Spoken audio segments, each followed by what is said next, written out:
حضرت سیدہ عائشہ صدیقہ رضی اللہ تعالی عنہا ارشاد فرماتی ہیں کہ شعبان کی 15ویں رات تھی، یعنی شب برات کی رات۔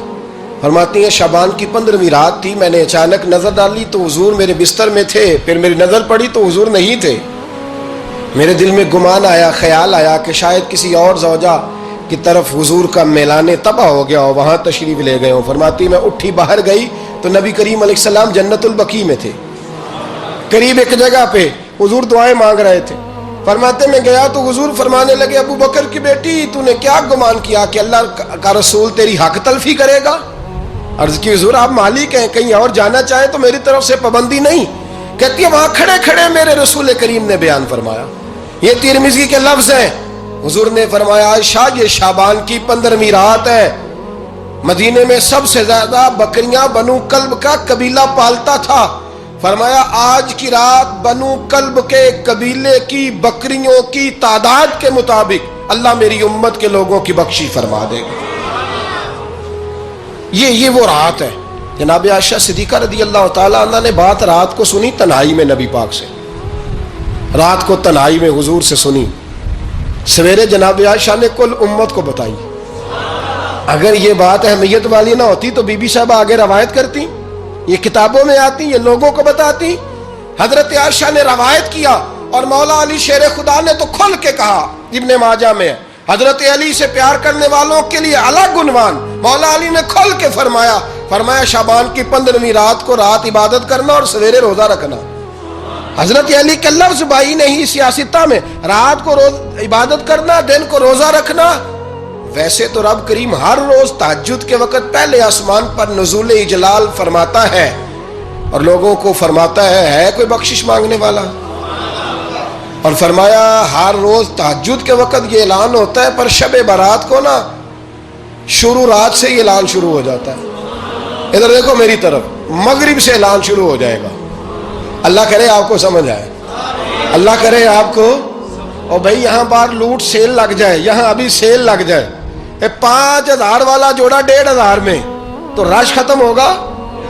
اور بھائی اگر یہ لگ جائے، چلو یہ تو دور کی بات ہے نا، ہم تو لنگر والے لوگ ہیں، اگر لنگر کا اعلان ہو جائے یہ بڑا تگڑا ہے، بڑا تگڑا۔ ہمارے ہاں تو شادی کی روٹی کھلتی ہے تو لوگ آخری روٹی سمجھ کے کھاتے ہیں، تو شاید اللہ ماشاءاللہ یہ آخری ہے، اس کے بعد نہ ملے گی۔ جب اعلان ہوتا ہے اور دعوت ہوتی ہے کہ کھلا ہے جی کھاؤ، کیا حشر ہوتا ہے، کیا انداز ہے۔ مولا علی شیر خدا حدیث روایت کرتے ہیں، رنگ کیا ہے؟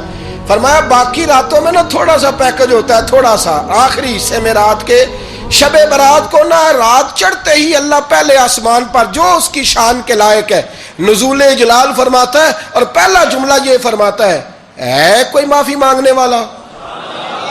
اللہ کرے آپ کو سمجھ آئے، یعنی معافی دینے والا کہہ رہا ہے چلو آؤ ادھر آؤ، ذرا معافی مانگو، میں معاف کرنے آیا ہوں، مانگو معافی۔ ہے کوئی معافی مانگنے والا؟ معاف کر دیں گے۔ اور آپ فرماتے ہیں ہے کوئی رزق مانگنے والا؟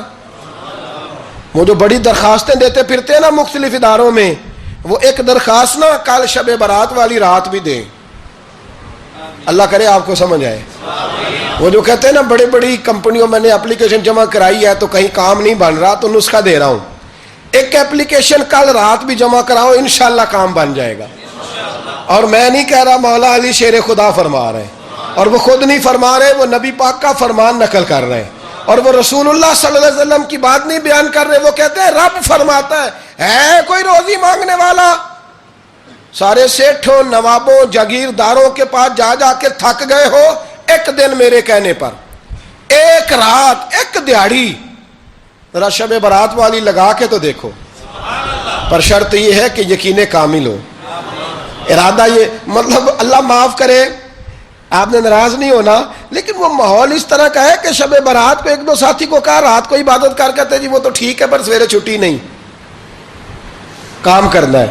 یعنی رب کہہ رہا ہے کہ تو آ جا شب برات کی رات، جو مانگے گا وہ تجھے، لیکن یہ ادھر نہیں توجہ کر رہا، یہ کہتا ہے سویرے 10 بجے دکان نہ کھلی تو مشکل ہو جائے گی، دفتر نہ گیا تو حالات آپ دیکھیں ذرا۔ اب جب یقین اس طرح کا ہو تو پھر تو بھائی ساری زندگی اداروں میں درخواستیں دینی ہیں، پھر آپ جیسا آپ کا مزاج ہوگا، اللہ تعالیٰ تو بندے کے گمان کے قریب ہے، تو میرے رسول پاک علیہ السلام نے ہمیں یہ میسج دیا، پیغام دیا، فرمایا اس رات جو اولاد مانگے گا رب اسے بھی عطا فرمائے گا، اس رات جو اللہ سے بخشش مانگے گا اللہ اسے بھی دے گا، اس رات جو رب کریم سے عزت مانگے گا اللہ اسے بھی عطا کرے گا۔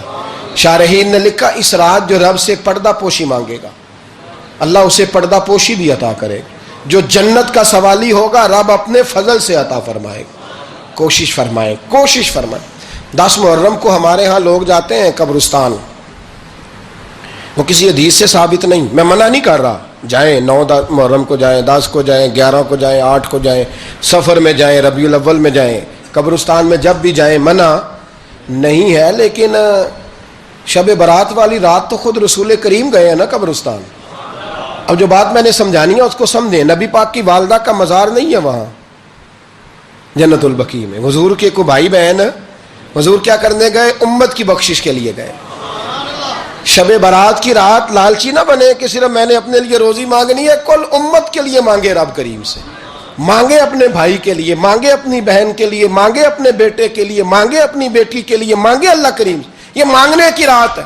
پچھلی راتی رحمت رب دی کرے بلند آوازہ، بخشش منگن وارے کارن کھلا جے دروازہ، آئیں اللہ کی بارگاہ میں اس رات کو کھل کے دعا مانگیں۔ قبرستانوں میں نا کچھ قبریں ایسی ہیں کہ جو بتاتی ہیں کہ سالوں بیت گئے ہیں کوئی آیا نہیں، کچھ قبریں بتاتی ہیں۔ کچھ بڑے قبرستان بڑے شہروں میں ایسے بھی ہیں کہ جن کا گورکن کہتا ہے کہ مجھے کمیٹی نے کہہ دیا ہے جہاں 4-5 سال کوئی نہ آئے وہاں نئی قبر بنا دیا کرو، وہاں نئی قبر بن جاتی ہے معاذ اللہ۔ او بھائی کچھ ہیں ایسے، کچھ ہیں، یہ جائیں نا اکبر بادشاہ یہاں لیٹا ہے لاہور میں، تو شعر لکھا ہوا ہے، بر مزارے ماں غریباں نے گلے پروانہ سوزز نے صدائے بلبلے۔ فارسی کا مقولہ لکھا ہے اس کی قبر پہ، کہتا ہے میں وہ غریب ہوں، اعلیٰ بادشاہ ہے مقبرے میں لیٹا ہے، کہتا ہے میں وہ غریب ہوں کہ نہ یہاں کوئی پروانہ آتا ہے نہ بلبل آ کے گیت گاتی، کوئی آتا ہی نہیں، کوئی فاتحہ نہیں پڑھتا، کوئی فاتحہ نہیں پڑھتا۔ او بھائی کئی قبریں ایسی ہیں جن پہ سالوں بیت گئے کوئی لوٹا نہیں۔ اور مشکات میں حدیث ہے، میرے نبی کریم علیہ السلام نے فرمایا جو قبر میں ہوتا ہے وہ تو اس آدمی کی طرح ہے جو دریا میں ڈوب رہا ہے اور وہ انتظار کر رہا ہے کہ میرا بیٹا میرے لیے دعا مانگے، میری بیٹی دعا مانگے، پر بیٹے کو تو 27 سال ہو گئے، ملک سے باہر ہے، کاغذ بنے گے تو ابے کی قبر پہ آئے گا نا، اس کے تو کاغذات ہی نہیں مکمل ہو رہے، وہ بیٹے کو تو مشکل ہے بڑی، وہ تو کاغذات نہیں بن رہے، وہ تو دولت کا مطالبہ پورا ہوگا تو جبھی وہ کام ہوگا نا۔ انتظار ہو رہا ہے قبروں میں میرا بیٹا دعا کرے، میرا بھائی دعا کرے، اور اگر بچہ دفن ہے تو وہ کہتا ہے میری ماں دعا کرے، میرا باپ دعا کرے۔ کوشش کریں شب برات بعد از مغرب یہ رواج پیدا کریں، یہ رسول اللہ کا طریقہ ہے صلی اللہ علیہ وسلم۔ قبرستان میں جائیں اور جا کر کے وہاں اللہ تبارک و تعالیٰ سے دعا مانگیں کہ یا اللہ جو اس قبرستان میں لیٹے ہیں وہ بھی، اور جو آج تک کلمہ پڑھنے والے دنیا سے گئے وہ بھی، اور جو قیامت تک جائیں گے وہ بھی، اے اللہ تو سب کی بخشش فرما دے۔ اللہ کی رحمت کو محدود نہ کریں کہ صرف مجھے بخش دے، اسے کہیں یا اللہ کل کی بخشش فرما۔ ساری امت کے لیے دعا کریں، شب برات کی رات نفل پڑھیں۔ ہمارے ہاں محفل ہوتی ہے ہر سال الحمدللہ، بڑے شوق سے بڑا خوبصورت ہم اہتمام کرتے ہیں، لیکن میں اکثر دوستوں سے کہا کرتا ہوں کہ جن کو اکیلے میں نفل پڑھنے میں مزہ آئے وہ اکیلے میں پڑھیں۔ کتنی کھلی بات کر رہا ہوں، میں پابند نہیں کر رہا کہ آپ یہاں آئیں گے محفل میں آئیں گے ضروری ہے، بھئی آپ کو اکیلے میں مزہ آتا ہے نا، کچھ لوگ تنہائی میں ہو تو دل زیادہ لگتا ہے، وہ تنہائی میں کریں اللہ اللہ کوئی حرج نہیں، لیکن کچھ ایسے ہیں کہ نعت سنتے ہیں تو دل نرم ہوتا ہے، تقریر سنتے ہیں تو دل نرم ہوتا ہے، تو جن کا اس طرح نرم ہوتا ہے وہ مسجد میں آئے بات سنیں۔ کچھ کو سب کے بیچ بیٹھ کے رونا آتا ہے۔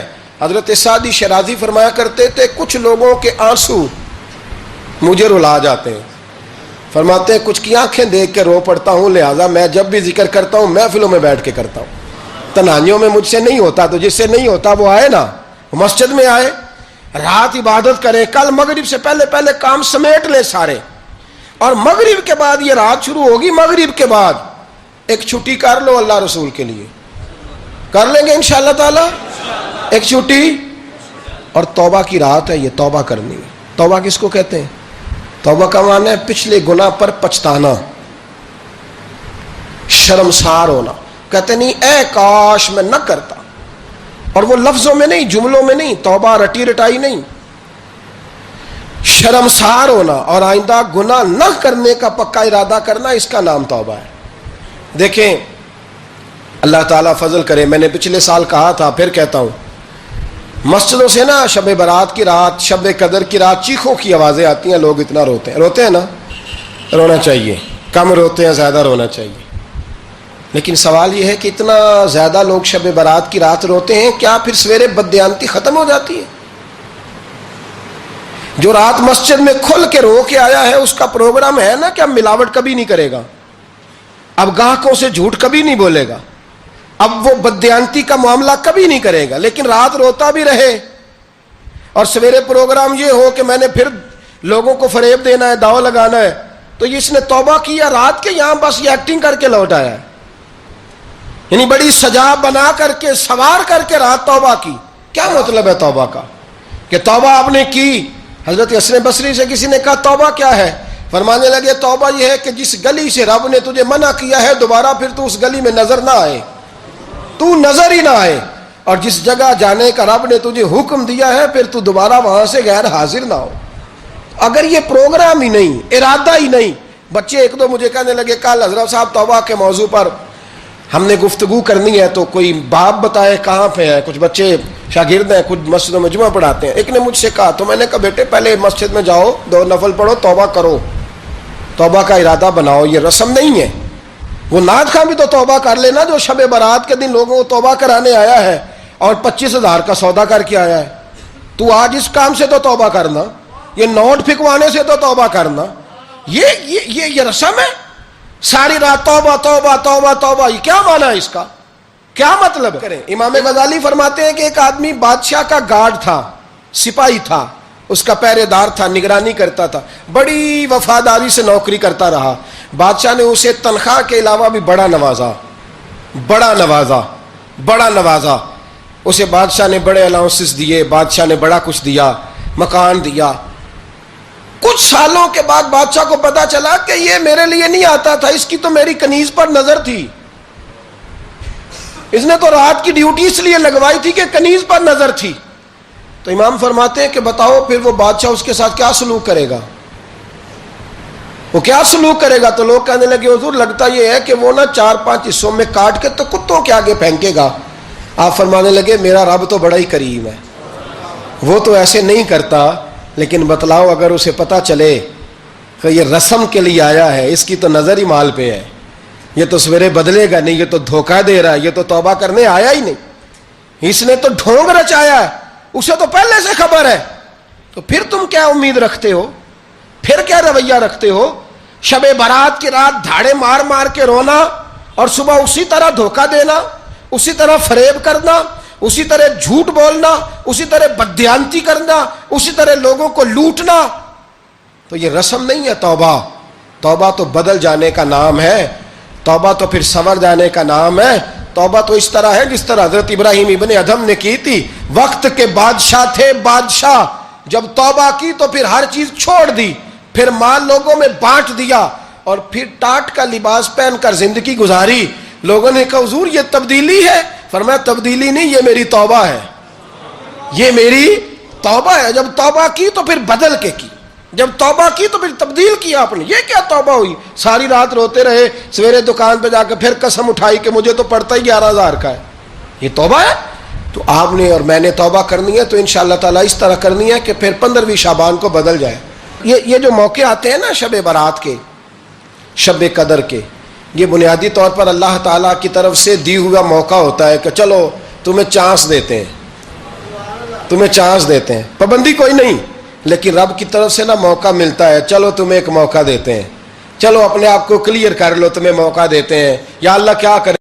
کچھ بھی نہیں، آ کے نا سچے دل سے 2 رکعتیں پڑھ کے توبہ کرو، عرش کا مالک پچھلے سارے ہی معاف کر دے گا۔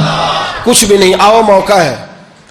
ان لوگوں کی باتوں پہ نہ جائیں جو بلا وجہ پریشان کرتے ہیں۔ ہمیں بھی روز ہی سوال آتے ہیں، دل نہیں کرتا، کچھ باتیں ایسی ہیں جو کرنے کو طبیعت نہیں چاہتی، میں کروں گا بھی نہیں، لوگوں کو شب برات کا حوالہ بھی نہیں مل رہا، حالانکہ ترمذی شریف میں حدیث موجود ہے، صحاح ستہ کی روایت ہے، ترمذی میں موجود ہے۔ پہلے کہتے ہیں صحاح ستہ سے دکھاؤ، جب صحاح ستہ سے مل گئی تو آپ اور کدھر جانا ہے؟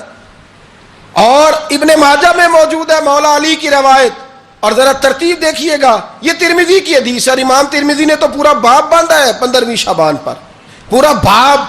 اب تمہاری مرضی ہے، اگر تم نئی بات کو سمجھنا چاہتے۔ اور مجھے پتا کیوں یہ شب برات کیا لگتا ہے، مجھے کبھی کبھی یوں لگتا ہے کہ رب فرماتا ہے کہ رمضان سے 15 دن پہلے ہی پکی سچی توبہ کر لے، تیاری کر، پاک صاف ہو جا، تاکہ جب رمضان آئے نا تو پھر تجھے پاک ہونے کی ضرورت نہ پڑے، بس پھر تو آتا جائے اور میں تیرے اوپر رحمت نچھاور کرتا جاؤں۔ بس تو پہلے ہی تیاری کر، 15 دن پہلے ہی، 14 دن پہلے تیار ہو جا۔ کل رات اپنے آپ کو ذہنی طور پر تیار کریں، بچوں کو تیار کریں، گھروں کو تیار کریں۔ اب جب مہمان آتے ہیں نا بڑا کچھ کرتے ہیں، شب برات آئے تو مصلی ایک دفعہ دھویا کریں، ایک دفعہ مصلی دھویا کریں۔ فرش دھوتے ہیں نا، مہمانوں نے آنا ہے تو ایک کمرے کا فرش دھو کے صاف کریں کہ خواتین نے یہاں ساری رات نماز پڑھنی، یہ ارادے بنائیں۔ جس طرح آپ کہتے ہیں نا رات کو سفر کرنا ہے تو دوپہر میں تھوڑا آرام نہ کر لوں تو کل دوپہر میں آرام کر لیں، تاکہ رات کو رب رب کرنا آسان ہو جائے، اللہ کی بارگاہ میں بیٹھنا آسان ہو جائے۔ مکمل طور پر ذہنی طور پر اپنے آپ کو تیار کریں۔ یہاں بھی محفل ہوگی انشاءاللہ، عشاء کے متصل بعد شروع ہو جائے گی، 12 بجے تک محفل چلے گی، پھر 12 بجے کے بعد نماز تسبیح پڑھی جائے گی، پھر 1 بجے پھر دوبارہ آپ کو اجازت دی جائے گی، کوئی انفرادی طور پر گھنٹہ سوا اپنی الگ سے کوئی عبادت کرنا چاہے تو وہ تب بھی ممکن ہو، جیسے آپ کو موقع بنے۔ میں کہہ چکا ہوں، لیکن وقت ضائع نہ کرنا، گولڈن چانس ہے، اس کو مس نہ کرنا، یہ شب نجات ہے، اس کے ضرور قریب جانا۔ رب کریم سمجھنے کی توفیق عطا فرمائے۔ آخر دعوایا ان الحمدللہ رب العالمین۔